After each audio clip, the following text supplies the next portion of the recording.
Hey there, thanks for tuning into Duckbricks. I'm Chris and welcome to a brand new episode of Bionicle Fanon Reviews, the show where I review all the fan-created, canonized Bionicle models.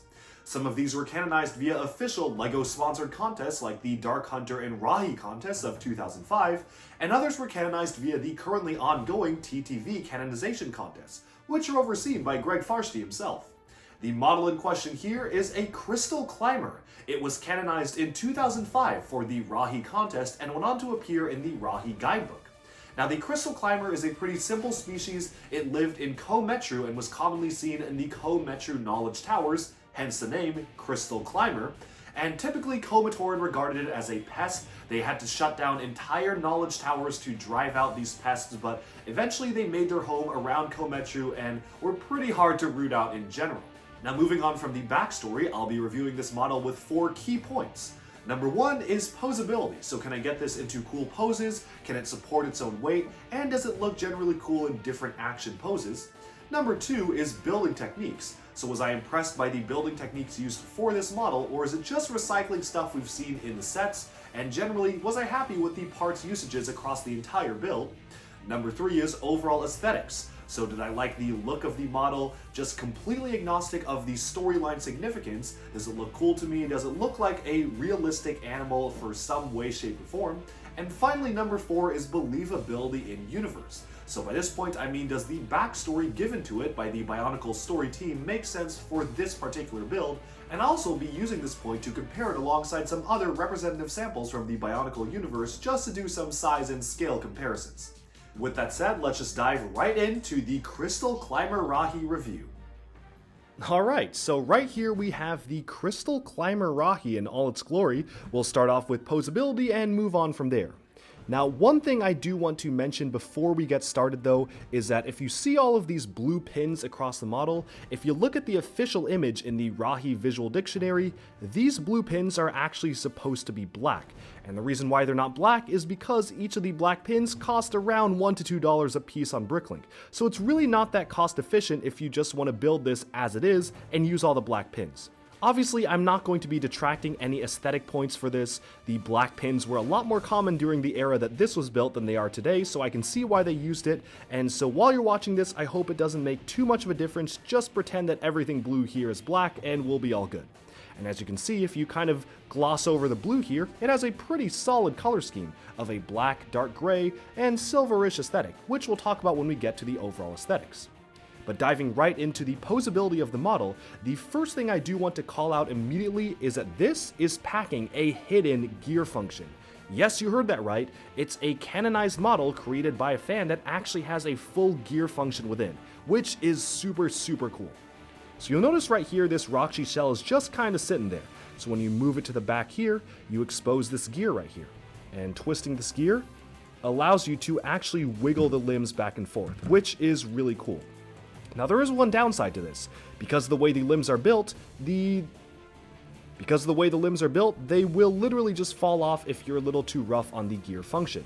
They're using the ball joint that was only available during this time period, so it isn't really offering a lot of good stick factor in this. The limbs will just fall off if you're messing with it and posing it, which is a bit of a con. But that gear function being integrated in is fantastic, and I was honestly just shocked to see the amount of engineering that went into this fairly simple gear function, which really actually works quite well.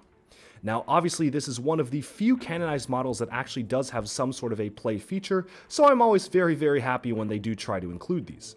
Of course, the rest of the posability and articulation is just mostly encompassing the standard Roxy limb-esque articulation that you've come to expect. These right here are just the standard Roxy limbs. You can bend this back and forth for the knees of the joints, and of course you can bend these any way you want. So if you wanted it to both kind of be pointing forwards like this, you could do so.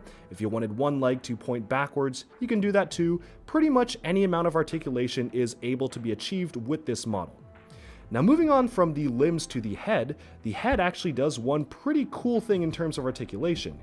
You'll notice here they're using the Onua Mata claw piece, which opens and closes around the Evoki piece. and I was shocked to see just how well this fits together.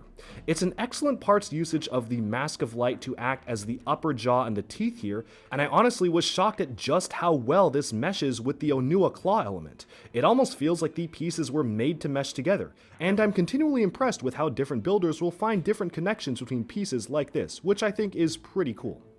Now, one other thing that you'll notice here is that the head actually is mounted on two different ball joints, which unfortunately means it's kind of easy to fall off as well, and you can accidentally knock off the head if you're just trying to pose it. But as long as you're pretty careful with how you pose it and don't go too crazy, it's not a huge deal. Just a minor annoyance in case anyone was curious about that. It's certainly not the most solid and rigid of constructions because of the way it's built. I could probably think of a few better ways of mounting the head, but as it is right now, it's not a big deal, and you do get a fair bit of articulation as long as the head doesn't fall off like it just did. Moving on from the head though, there's just one final piece of articulation to mention for this model once we actually get this head back on here. It's being a little bit stubborn with the way that it's attaching, but let's just get this reattached like so. And if you look onto the tail here, you'll notice that this does actually use an illegal building technique. So LEGO did actually do this officially in some combiner models in 2001, namely the Toa Kaita, but they really weren't supposed to, because this actually stresses the pieces and will deal permanent damage to these standard hand pieces. Thankfully, these are a dime a dozen, and they're really common, so I didn't feel too bad about permanently damaging these to make the tail, and obviously LEGO didn't feel too bad either because they did do it for some official models. So moving on to here, you can actually see that it actually has a full range of articulation and swish back and forth. So what's really cool about this is that they actually used a combination of different pieces to really make it seem like the tail is tapering off to a point. From a distance it may seem like just a jumbled mess of these standard Mata hands, but as you look closer from all angles you can see that a lot of work was put into making this fully taper down to a solid point here, which I'm very happy with. Now, of course, it's kind of hard to move this around because there's just so much friction here because obviously the pieces were not meant to be used in this way, but once you actually get it moving, you can actually get a lot of organic movements out of it, and I'm actually pretty happy with how it looks overall. I really do like the amount of articulation and realism that you can get out of swishing this tail back and forth. It has just enough different pieces of articulation that you basically have a full range as you move it around back and forth throughout the entire model, which is pretty cool to see. So moving on from posability, we can probably talk a little bit about building techniques because we already are venturing into that area. Obviously, as I mentioned, I was very impressed with the use of the Takanuva Evoki element in conjunction with the Onua Mata claw piece. It's a really great building technique, one that I'm very happy with the way it turned out. I just think it's pretty fantastic. And of course, there are really cool building techniques being used throughout the inside of the torso here. You've got the gear function, which works pretty well. Obviously, it's a little bit fragile, but it does work very well and how it's supposed to. And of course, I was pretty happy with the building techniques used for the tail as well. Now, there is one thing I do want to mention about this. I know some people are not the biggest fans of Bionicle builds that are essentially just fully Technic and then just use a few Bionicle limbs here and there, but honestly, I think this one strikes a pretty good balance.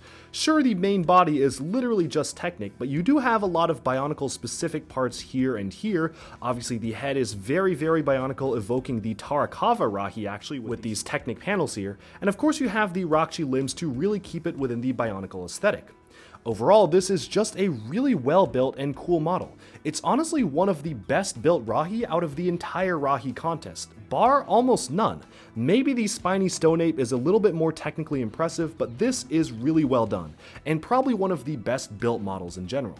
If you swapped out the ball joints here for the more modern ball joints that allow axles to go entirely through, you wouldn't even have the problem of the joints falling out, because those ones have a lot more friction. So if you upgraded this with modern elements, it'd be very easy to have a very cohesive model. And I'm very glad that this was accepted into canon, especially after a long slew of very questionable additions via the Dark Hunter and Rahi contest. For being built circa 2004 to 2005, I was very impressed with how this all came together, and the building techniques used especially for the gear function within, which looks really nice as you can see here, as well as the head in particular, with the conjunction of the jaw here being used to make a very convincing face for a Rahi, all just come together and work really well. It's just a shame that it relies so heavily on these specific ball joints that honestly do not have that much clutch with Technic axles, so the moment you try to bend the head outwards a little bit more, it will just come off, and the same kinda goes for the legs. With the modern joints, again, you won't have that problem, so I definitely recommend to anyone building this today, if you're not too concerned with keeping it 100% canon, definitely just upgrade those ball joints, because you can see that even just as I move this around a little bit, the joints are just falling right out of the ball sockets. But then we can probably move on. We've talked about the building techniques and posability to summarize aesthetics a little bit, and I do want to talk a little bit about the color scheme here. So for the most part, the color scheme is very consistent. You've got a lot of black, a lot of dark gray, and some lighter colors for the silver of the head, but mostly just to accommodate the silver evoke. Now, honestly, to me, I think that this definitely would make sense for, say, an underground creature. It really would make sense as some sort of a nocturnal Onu Metru dwelling creature, so if the builder had that in mind, I can totally understand. Of course, we'll get to the believability in universe a little bit later. This is actually native to Ko Metru, which is a little odd, but if you set that aside, I am pretty happy with the building aesthetics of this. Of course, the color scheme is nothing too crazy. It doesn't have the most vibrant or engaging of color schemes. It's just black and gray, but for an animal, it actually works out and adds a lot more realism to this build than you would expect for a standard Bionicle Rahi. But with that in mind, it's probably time to zoom out and take a look at how this model compares next to some of the many representative samples from the Bionicle universe. So let's take a look right now. Alright, so here we have the Crystal Climber alongside some representative samples from the Bionicle universe. Of course, I brought alongside the Komatoran Eerie, who maybe was shooing away the Crystal Climbers in the Knowledge Towers back in Metru Nui. I've brought alongside Rahaga Bomanga, who may have been seen alongside some of these Rahi trying to trap them and save them from the Visorak. And finally, I've brought alongside a standard Metru build, in this case, Toa Iruni right here. So how does the Crystal Climber compare to these other denizens of the Matoran universe? I think it works out pretty well. It scales very nicely next to a Matoran or smaller size build, and even next to a Toa. It's not too large that it's unbelievable, but it's also not too small. It's basically just a standard average-sized Rahi build, and I'm pretty happy with generally the way this looks and the way it turned out. Now, the only thing that I find a little bit strange is that the backstory for this in particular states that it is a crystal climber in the Knowledge Towers of Ko Metru. And honestly, with that description, I probably would have expected it to be maybe a little bit more white-colored or have some more white-plated armor to blend in with the Knowledge Towers. As it is right now, completely agnostic of the storyline, if I just looked at this build, I probably would have expected it to be some sort of underground dweller. Maybe something you would see in the archives of Onu Metru. Not really sure if having it be a pest alongside the Ko Metru Knowledge Towers makes a ton of sense to me, because basically this looks like almost like some sort of a mole or burrowing creature, not necessarily something I'd expect to see very high up in the skies in icy towers. But of course, it's not the model's fault, it's really the story's fault, but that's how we're judging this point, and that's why I'm going to give believability in universe a 7 out of 10. Everything about the way it looks is totally fine to me. I just don't necessarily know if it makes sense that this would be something you'd see in Ko Metru. I'd probably expect it to have a lot more white in that case, or maybe some fur. Moving on though, let's set aside these representative samples and just take a look at how this model compares as a whole. Starting off with posability. Now, posability is awesome because first of all, you've got this incredibly unique gear function. This is not something that any of the sets used, and it's something completely unique to this particular model. I love the way they actually incorporated a full-on gear function with the movement of the limbs here. Even if it's just a very simple one, you really are actually able to play with this model and make it look like it's walking or climbing on the towers. But of course, not everything is completely perfect. One of my biggest problems with the posability is just how easy it is for certain limbs to fall out, especially because it's using the older style of ball joints. The newer ones were not in creation by the time this was built. It's really easy to actually dislodge one of the limbs by accident and cause it to just pop out of the socket, as you just saw when I was wiggling it around. So that definitely is a bit of a con to me in terms of posability, but otherwise I think it's really nice because you can open and close the jaw, which works out very well with the silver evoke piece. I think that's a great parts usage, really works well in conjunction there.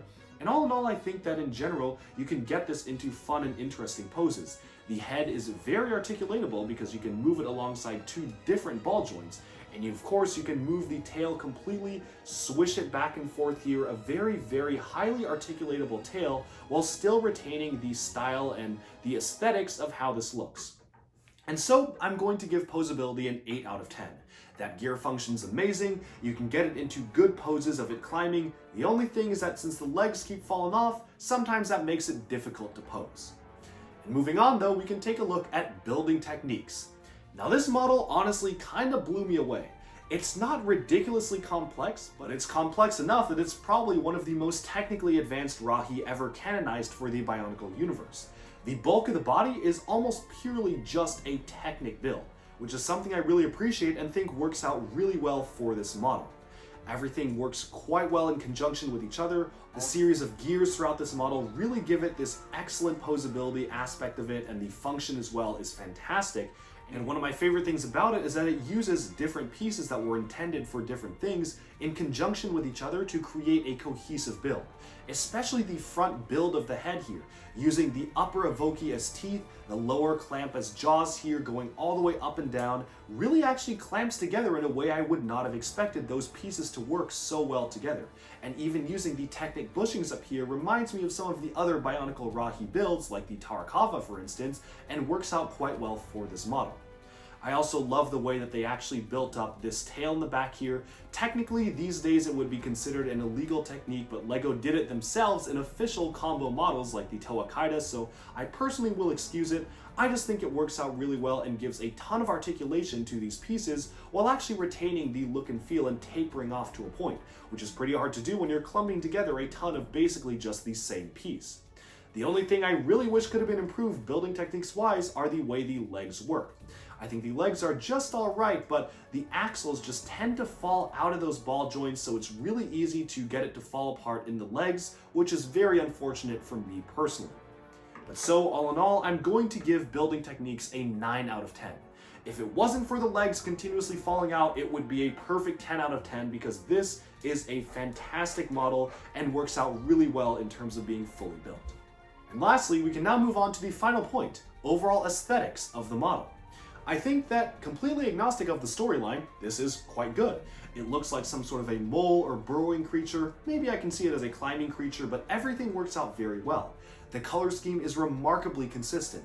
All black, some dark gray, and just some silver for the front of the head here. Using the red standard LEGO studs for eyes really makes it pop compared to other Rahi and actually gives it a very unique look and feel of having this very muted color scheme for this creature, maybe a dark color scheme, and then just having the glowing red eyes I think is a really good look for this build in particular. I love the way that you can articulate this and have the aesthetics work out quite well in conjunction with each other. The jaw looks fantastic, and all in all, I am very, very impressed with this model and the way it looks. And if I could change one thing, I do think that maybe the silver on the head probably wasn't necessarily needed. If they made the head black colored, I see it could have worked out very well, but I can also see why they did it, because the Evoke only exists in this silver color if you wanted to make it match this color scheme.